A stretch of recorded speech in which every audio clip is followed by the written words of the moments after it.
From Focal Point Radio and WEBR in Fairfax, Virginia, this is the Mimi Geerges Show.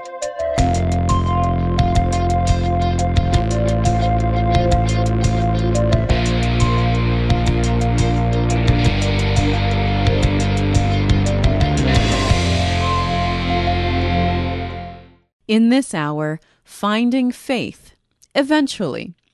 Later in the program, I'll speak with Peter Gilquist. He was a lifelong evangelical Protestant, but when he went searching for the Christianity of the New Testament era, he discovered the Orthodox Church. But first, Anne Lamott is a best-selling author that has written many books, including 6 novels and a parenting memoir. But the subject she keeps returning to is her faith. Anne Lamott took a somewhat reluctant path to Christianity. She is left-wing, irreverent, and laugh-out-loud funny. Anne Lamott's book is called Grace, Eventually. It's the 3rd collection of her essays on faith, and she joins me in the studio. Anne, welcome to the program. Thank you. I'm curious about the title of your book. Why Grace, Eventually? Well, because my experience is that when I pray and when I hope for the plates of the earth to shift and for things to improve, whether it's in my own little tide pool or whether it's in the bigger world, that God doesn't respond with a magic wand and tap me on the head, doesn't use email, so that I don't instantly get the solution or the assistance or the support that I'm hoping for, but that it always arrives. So it's grace, and then in parentheses, eventually. I promise eventually, but not right that minute. What does grace mean? Well, there's so many pieces in the book in which I try to get close to being able to describe it, so it's hard to say in just one response. But in one essay, it says that when I'm trapped in a ski hut after having completely humiliated myself and the air is bad and smells like lacquer, then it turns out there's a little crack in the wall of the hut, and a little bit of very fresh, cold air scented with pine trees gets in a moment of despair and really revives and startles me back to the present. There's another piece in the book where I forget exactly what's happening, but I describe grace as suddenly realizing you have water wings on like children wear when they're in the surf, when they're learning to swim, something giving you a little bit more buoyancy. It's classically described as some sort of divine or spiritual assistance. In the right-wing Christian tradition, it's like unmerited divine assistance to evil, disgusting sinner you. But that's not my way. I want to actually ask you about your conversion to Christianity, which I know that you don't really cover in this book. But, you know, at the time you were an alcoholic, you were a drug addict for years. You had also struggled with an eating disorder. At one point you felt hopeless. How did you go from that to believing in God? Well, it was sort of an accident. I have had every major eating disorder you can have except for gambling. I mean, every single addiction and disorder you can have except for gambling, which is a big yet for me. But I've had a despair a lot of the time because I'm human and I'm sensitive and I try to live with my heart open. And, you know, this place, Earth, has not been a good match for me. So I've gotten lost and stuck a lot of the time. But the God part wasn't hard for me, although my parents were atheists and I was raised and encouraged to be, at the very minimum, agnostic. But I always secretly believed that when I prayed, someone heard me. All through my 20s, and especially through the very terrible time of my father's death when I was 23 and 24, I prayed. I just prayed to like a hipper God than Christianity. My father hated Christians, and especially Presbyterians, because his parents were Presbyterian missionaries in Japan in about 1920. And I read everything I could get my hands on. I've never had the need to be right about it. I've never had the need to be certain about it. I believe the opposite of faith is not doubt, but certainty. And I read every brilliant acclaimed spiritual work I could, hoping that somewhere in the Eastern tradition there would be a place for me, a nice niche, a nichey niche for me that wouldn't be humiliating. And even after my father died, I had just had a lot of prejudice against Christians. And of course, that was before the Reagan Revolution and the whole advent of the fundamentalist Christian right as an arm of the Republican Party. But so through my 20s, I was just very ecumenical. I loved cocaine, and I developed a relationship with Mary, the Mother of God, because I had a beautiful Mary medallion, and when I would be grinding my teeth coming down off cocaine in the middle of the night, thinking of stabbing whatever man I was with in the head with a fork while he slept, and I would be wide awake, I would remember the Mary of Let It Be, and I would sing that song silently on my inside, and I would imagine her. And little by little, I just got sicker and worse. And one day I was at a flea market it's basically a ghetto in Marin County, which is a very rich enclave across the Golden Gate Bridge. I, very hungover, heard music wafting out of a broken down church just across the road. And it was the music of my childhood, which was the music of the civil rights movement, because I'd grown up on Odetta and Joan Baez and the Weavers and Pete Seeger, and they all sang these great old spirituals. And it was like in the cartoons when the wife has made the pie and put it on the windowsill, and then the scent develops smoky, wispy fingers that go around the corners and tap the sleeping man on the chest who's watching TV or has fallen asleep watching TV, and then he ends up eating the pie. I felt like something tapping on my chest, and I just went over there because I was sick and I felt lousy and I wanted to sit down, and I had run out of good ideas. And I stayed. I was drunk for a year. After about 6 months of just going to the church, I always left before the sermon because I wasn't taken by the Jesus part. But I love the singing and I love the kindness. They were passionately involved in social justice work. They had no money. They were mostly black. It was not a rich church, but they put what they had where their mouth was. And they worshiped the Jesus of Dr. Martin Luther King. After about 6 months, I started to feel Jesus in my life. And believe me, I did everything I could to kind of kick him away like you would kick a little stray kitten away. But why? Because I didn't want to be a Christian. All of my friends, we're all intellectuals. We're all hardcore left-wing progressive intellectuals. And because the Christianity is so associated, even before Reagan, this is during Reagan's years. This is 1985, the year I convert. And the Christianity that gets the most attention that you associate with modern Christianity is fundamentalism and evangelism, and it's horrifying to me. So I thought, I can love Jesus as a teacher. I just don't want to be a Christian. And then finally, I just gave in one day. I was that old cliche of being sick and tired of being sick and tired. And I just said, okay, fine, kind of bitterly. I said to Jesus, I said, you can come in. And ever since then, I don't have an interesting doctrine. I don't have an interesting theology. I don't understand much at all. I don't understand the triune nature of God or who shot the Holy Ghost. But I have a relationship with Jesus, and the left-wing progressive activists of Christianity is where I've cast my lot. That's Anne Lamott. She's a New York Times bestselling author. She's a former columnist for Salon magazine. The book we're discussing is called Grace Eventually, Thoughts on Faith. How did your parents react to your conversion?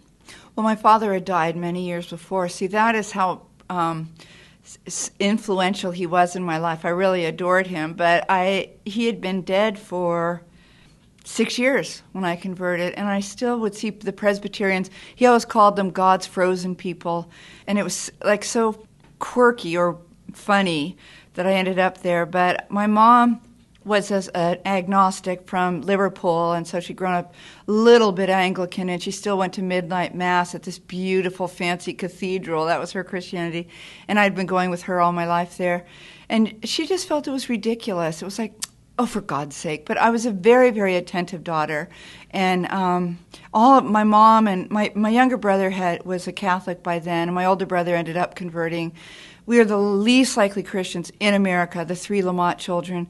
But my mother was like very English and sort of imperious, but with no self-esteem. And she'd say, oh, this is ridiculous. Like, don't let everybody find out. Don't let the neighbors find out.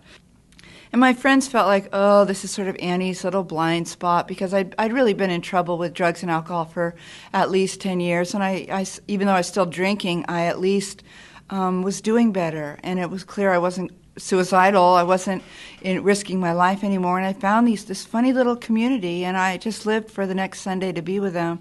And then I got baptized. Then I got sober 6 months later in July of '86, and I got baptized then. And I invited some friends, and they're all sort of in a very sweet, loving way because they adore me, but they were still kind of rolling their eyes, and it was like, maybe this will pass, maybe not.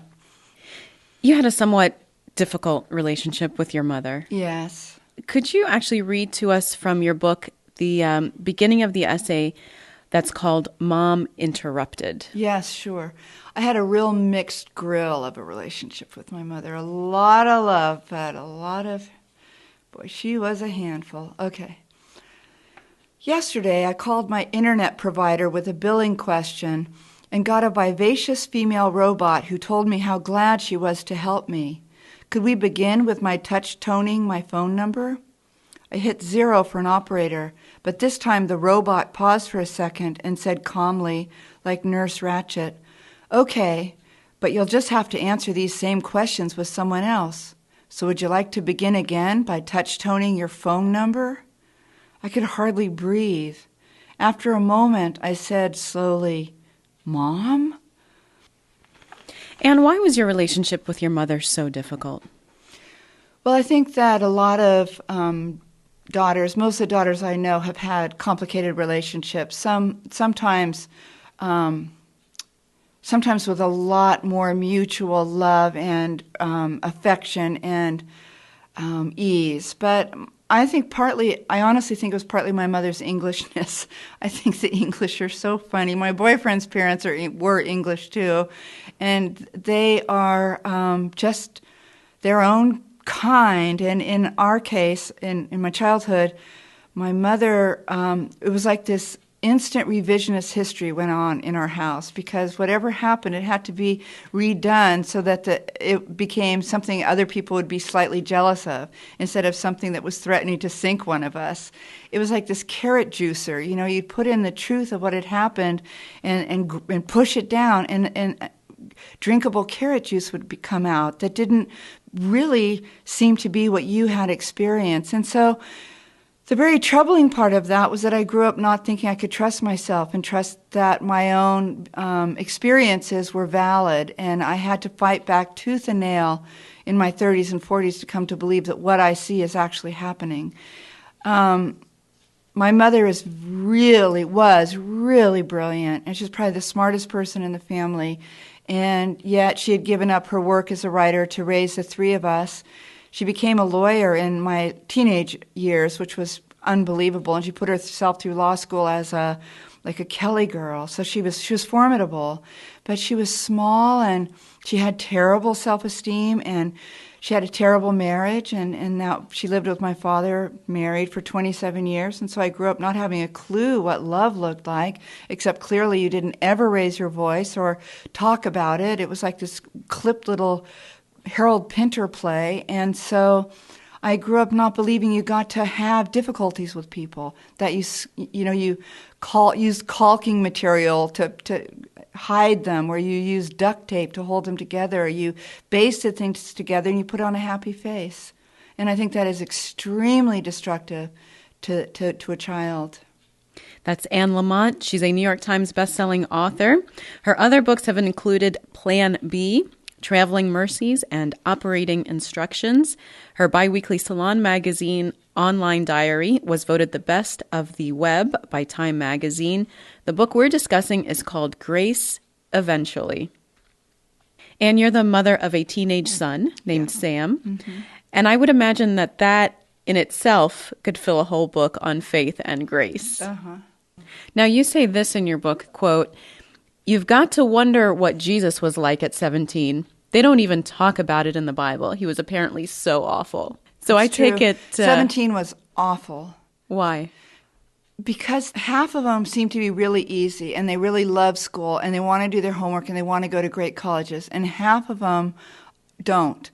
And they want to be on their own, and they get, here's the thing, 16, they get cars in California, and they want to start driving, and you don't have a complacent breath. You don't draw a complacent breath ever again. And you stay up at night and he always observed his curfew, which was 1 o'clock on weekends. But between about 12:30 and 1, the kind of mental illness that descends on a parent, it makes you feel like you have never been so afraid, even when people you love are dying, because terrible things happen to teenage drivers. It's the main source of death. And in the high school, he went to a public school in a county with 4 public high schools. The kids die. The kids are so addicted to so many different kinds of drugs. You know, we were laughing before the show started about my new dependence on Robitussin because I've had this chest cold that everyone in California has. And they get addicted to Robitussin. They drink bottles of Robitussin because the cough stuff in it can make you, well, I shouldn't even give them any ideas, but the level of addiction and risk and the amount there, I know kids with Hep C who have shot up once, and they're 17 years old and they have Hep C. And I know kids who, and they take risks with their sexuality. All I can say is you get really crazy. And then you don't even think you're the problem, and you have lost the sense of faith and confidence that before they drive, you know, they come home at a three or 4 or 5 every day, and maybe they're a little mouthy, but they're there. And when they're in the car, you don't know what's happening. When they're in other kids' cars, you don't know what's happening. And this one horrible thing, I don't think it was in the owner's manual when I had a child. At some point, they need to individuate. And it doesn't usually go as well as you had been hoping. It's not like, Mom, you know what? I need to individuate. I need to separate out from you. We're going to be like one cell in division now, and you'll be okay. We'll be all right down the road. But it's not like that. It's like somebody has taken a baseball bat and hit you in your being, and they want to be on their own. And everything that you thought you knew about children, which is discipline and boundaries and love and spending a lot of time with them, is no longer it's everything that they are going to rally against and fight against, and they start being mean, you know, and you punish them and you give them consequences and you take away, you know, their telecommunications gear, and you take away their iPod, and you take away their home studio equipment, and you take away everything, and they just look at you with contempt, like you're covered with drool, and they just look at you. They don't blink. They're like, they stop blinking like iguanas, and you can't do it. What more can you take away? You can't. You have to give them water, or they call CPS, and it's awful. So I wrote about that because I've always said when I've said to my students, write what you want to come upon. And what I would have loved to have come upon is parents like me who are very smart, good people, fighting the good fights for truth and justice and beauty, who lost their minds when they had 16 and 17-year-olds. Wow. So, you know, people always want to know, how does Sam feel about being written about? The answer, once at 14, before he went bad, interviewer asked him, and he said, you know, I grew up on the floor of bookstores. I grew up on the floor on the floor by pulpits, and I grew up at libraries. I always had Legos. I was always provided for. I had markers, and I had Cheerios, and then I had juice boxes, you know, whatever. And people were always really kind to me. My mom was talking. I could see people thought she was funny, and then people played with me while she signed books. And he said, to tell you the truth, I've thought about it 3 or 4 times in my life. So who knows? You know, maybe the psychiatrist bills will begin arriving. Anne Lamott is in the studio with me. We're discussing her book called Grace Eventually, Thoughts on Faith. You're listening to The Mimi Geerges Show on the web at mgshow.org. The Mimi Geerges Show now has a blog. So if you'd like to know some of the behind-the-scenes stories and other interesting tidbits, visit mgshow.org and click on blog.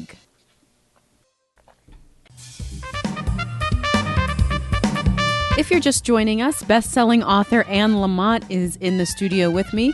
Her book is called Grace Eventually, Thoughts on Faith. And you write about our culture's pursuit of beauty and perfection as a, quote, sick and losing game for everyone. What have you learned about aging gracefully? Well, it's not a great time to ask me because I've had this awful chest cold, and so I've been sitting in the rooms just feeling like somebody on the streets at 5th and Mission who's been smoking for 60 years. But I wrote a piece in this book called A Field Theory of Beauty. And it's really it's about what I knew probably as a child, but definitely have known more and more as I've gotten older, which is that it is just such a crock. What the culture tells you about what it means to be a woman and what it means to be a woman in her 40s or 50s or 60s, like God willing, in 70s. You know, I've always said, if you're a girl or a woman in America over the age of 12 and you're not angry, you've really missed the boat. You know, wake up, because you have been brainwashed and you have been told stuff, and that is a total lie, and you can't win. And the culture tells you that if you look this way, I never had the right hair. I always had very, very kinky hair and had these huge eyes. People didn't know what race I was. I was really skinny. Then as a teenager, I started gaining weight. Then I discovered cocaine and methadone and diet pills, and I was able to keep my weight down. Then I had a baby. Then I forgot to go to the gym. Then I get, on and on and on. The culture tells you if you can keep your weight down and try to stay young, you'll be okay. And even that's a lie. The culture tells you that if you buy this, it's out there. You just have to figure out where. If you buy it, lease it, own it, date it, achieve it, acquire it somehow, then it will fill the black holes inside of you, the God-shaped holes or the breath holes. And it's a lie. It's going to be an inside job. So at some point, somewhere in my 30s, I'd always been shy about my thighs because even when I'm thin, they're really jiggly. I just have some sort of cellulite disorder. There should be a foundation for people like me, and it doesn't matter. Like right now, I weigh about 140. I'm completely average. I'm like 5, 6, or 7, and when I weighed 120, I would feel shy about being on the beach because of the cellulite, and it somehow at about the age of when my friend Pammy got sick. That's when it was. She was 37, and something she said radicalized me because we went shopping one day. Sam was 2, and she was a month away from death, and she had a 1-year-old. It was like if I were God, I would just really have a different system, believe me. But she was who she was, and she was a magnificent and elegant spirit. We went shopping. She was in a wheelchair and a wig, and I had this boyfriend at the time, and I was wearing I tried on a tight little dress, which is normally not my style. I came out, and I said, "Do you think this makes me look a little big in the hips?" And she said, "Annie, you really don't have that kind of time." And it was like the Buddhist gong went off, and it has rung through the chambers of my head ever since. But what does that mean, you don't have that kind of time? It means that you don't know how long you're going to live. You don't have time to give one more thought about how your butt looks. Your butt looks like it does today. And I have a Jesuit friend too, Tom Weston, who talks a lot about what it's like to be an American, how doomed you are unless you fight for the right to be who you are and to look exactly what you do. He says the first rule, you must not have anything wrong with you or different about you or a big butt. The second rule is that if you do, you absolutely have to correct it. You have to get over this. The third rule is that if you can't correct it or fix it, you should somehow cover it up or mask it or wear those new things that lots of women are wearing that just squeeze the fat in around your thighs and stomach and butt. The fourth rule is that if you can't even correct this or fake this situation, you should not show up because it's very painful for the rest of us to see you in your current condition. The fifth rule is that if you're going to insist on showing up, you should have the decency to feel vaguely ashamed. And so at 37, when my friend said, "You don't have this kind of time," I got it. And I have been waddling onto beaches with my dimply thighs ever since, and I insist on the right to swim in any warm ocean water whenever I can. And I see these girls, they come up to me to get their books signed, and I know they're beautiful. Like if we were talking to them, you're beautiful looking, but if you saw these like 18, 19-year-old girls, you'd think, wow, you must feel so. It must be wonderful to be 18 and to have long, thick blonde hair and flawless skin. They hate themselves because they've been victims of the popular culture. They might be 5'10", which might be a little too tall. They might be 5'3", which is definitely not okay. It's not quite tall enough. They might have thighs. They might have breasts that don't go with the rest of their body. They might be small-breasted, in which case, forget it. It's all hopeless. So I wrote a book for them, for the teenage girls, in my first collection called Traveling Mercies, where I had an epiphany on a beach where I had gotten into some feminist, hearing Pammy's voice, and I was standing at a Club Med wearing my swimsuit, feeling very Gloria Steinem, and I saw these 4 teenagers come up in bikinis, and they all looked at me with these sort of looky looks, like I was their mom's friends, I was my mom's friends. Who am I kidding? And I looked at them, I realized 2 things. First, I realized, tick tock, you are on the treadmill. We all are. We are on the treadmill. Things will begin deteriorating. And the second thing was, I realized none of them loved themselves. One was too tall. One was definitely too tall. One was too thin and didn't have a big enough chest. And the other 2 that I thought were fine had something. I realized they all hated themselves because they were toxic American teenagers. They had makeup on at the beach. They wear huge makeup. They have skin like Isabella Rossellini. I mean, you could eat off their skin. And they cover it with foundation so that they'll look like the beautiful, beautiful pop stars, So for me, I feel like I insist on the right to these wrinkles and this bagginess and this sag and this, what I call the necular deterioration in the book. And, sue me. Here I am. And I wear shorts in the summer now in California, And the New Yorker magazine has called you a, quote, cranky Christian. Yes. And though you don't seem very cranky to me, I know that there's one subject that will make you that way, and that's George W. Bush. Yes, I have struggled.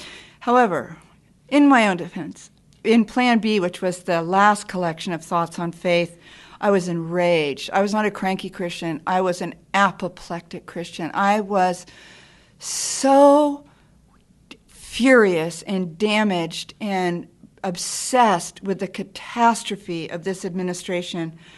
The only thing I thought that could ever help me was to see George Bush and Dick Cheney and Donald Rumsfeld on trial at The Hague for war crimes and impeachable acts. But in this book, I got, this is a cliche, but I got sick and tired of my own sickness and my own exhaustion. I got tired of the obsession. I can say that the 2004 election was one of the hardest days of my life, and I really felt changed by it in a bad way, in a despair, kind of Sartre way, And I came back, and I had this hate in me, and I started to bring it up to the altar. Which is at the end of our service and at my same little church. If you're really struggling or you're sick or you have cancer or whatever, you can come up for extra prayer. And I brought it up. I said to my pastor, I think I might be going crazy. I'm so filled with rage. And she didn't say, well, you have to get over that, or you can't be that way if you want. She didn't correct me, didn't try to educate me or change me. She said, oh, honey, I'm so glad you brought that to us. And I know absolutely that Jesus, as I understand him, would say, thank God, and raise his fist in the Black Power salute, because telling the truth and doing real is a victory. And so, my church very quietly prayed for me, and I went up every week for about 2 months. And it got better. Little by little by little. Also, it didn't hurt that then his poll numbers began tanking, and then it didn't hurt at all when his time began to run out. And now I look at him on TV. Do you see that? He looked just mad as a hatter. I thought, wow, they can use this at the commitment hearings. But I didn't feel hate. I didn't feel hopelessness. I just felt, again, what I felt when the teenagers looked at me badly. I thought, tick-tock, tick-tock. But is your reaction against Bush himself, or is it more against the right more broadly? It's certainly against the neocons that were brought into power both by the Supreme Court in 2000 and by the right-wing Christian evangelicals who had amassed so much power and were able to keep their people voting however they wanted to. But how do you feel about the right-wing evangelical Christians? Well, if I'm one-on-one with them, like one of them came to a reading not too long ago, and she likes my work, and she likes my sense of humor, and she likes that I think that laughter is carbonated holiness. But she said when she came up to get her book signed, she said, it really breaks my heart the way you talk about the fundamentalist right wing in America. I said, well, I'm sorry, but it breaks my heart what the fundamentalist right wing neocon has done to the world that my son is inheriting, that my grandchildren I pray for are inheriting. And I said, the fact is you and I believe in 90% of the same things, but I will never, ever be able to look at these people and believe that for 1 second they ever thought about the common good. I was raised in a peacenik civil rights family in the 50s and early 60s, and the common good and the word fairness were both used without fear of being mocked. Somewhere things got snappier and snarkier and cool, and if you use the word fair, people said, no one ever said life would be fair. But when I was a child, we knew what fair meant. These people are bandits. These people have systematically stolen from the poor to feed their coffers and to feed the corporation coffers. And I know they're just as deeply loved by the same God who loves me, and they're as loved as my little 4-year-old beautiful niece, Clara. But I think God will say, welcome home. You're my sons. I adore you. You've made a bit of a mess. We need to clean up. And that God has skills sufficient to address the catastrophe of the last 8 years. And you had, at one point, you had decided that there should be a revolution. Yes. But a very nice revolution. A polite revolution. What did you have in mind? Well, 59 million people voted for John Kerry in 2004, and I'd hoped maybe 2 or 3 million would join me on Bastille Day to have a very, very polite revolution where we just stood on the steps of our little city halls in our small towns, and we turned off our cell phones, and we just stood there as witnesses to the goodness and decency of the American people.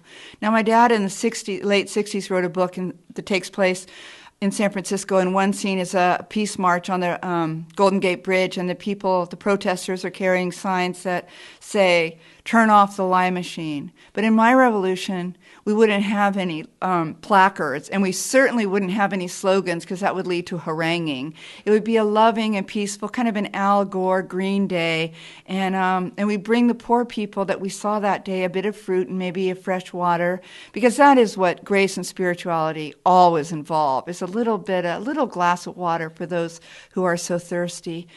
Then my back gave out, and I was tired, and I'd been on a book tour, and I forgot to have the revolution.